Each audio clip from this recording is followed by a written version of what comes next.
Visiem čau, šodien, karoči, es rādīšu savu Kristapu un, taisīsim obzoru, karoči, uz mani jau riteni. Karoči, reku spoguļi, kuros var redzēt, reku, ļoti labi. Arī otrais ir kāds sūds, kurš slēgu daroč šitā. Amortizators 1, amortizators 2, amortizators 3, hidravliskās bremzes vislabākās. Vēl hidravliskās bremzes. Fucking ķēde, kurai ļoti daudz eļas ir.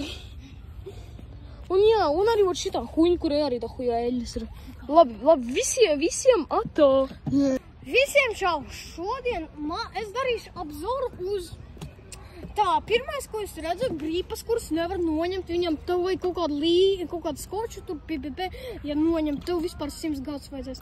Arī kaut kādu šitādu sūdas, nezinu, laikam, kas skrūvē stūri. Te var šito atvert, un te vajag iespiest šito, un varēs... Šits ir superlīm pielīmēts. Jā, un varēs celt un uzcelt tam, jā. Arī reku pat noška ir debila, kur pat nevar aiztaisīt normāli. Jā, šitā ir pat noška, šitais ir sūds, kuru tu... Un šeit brauc 120 km/h. Jā, un arī šito te tu var aiztaisīt un attaisīt. Šito vajag vienkārši sist, jā, skūturs neapkārt. Un šitā skrūva kaut kāda. Te ir instrukcija maziņa. Jā, daļ kuras viņš bimbai, viņš pazaudēja vienu skrūvu. Jā, uz manas skūturs šis mans māls, kur man atdod bremzes, un rekur redz. Un vislabākais aksesuārs, skatieties. Putnu kaka.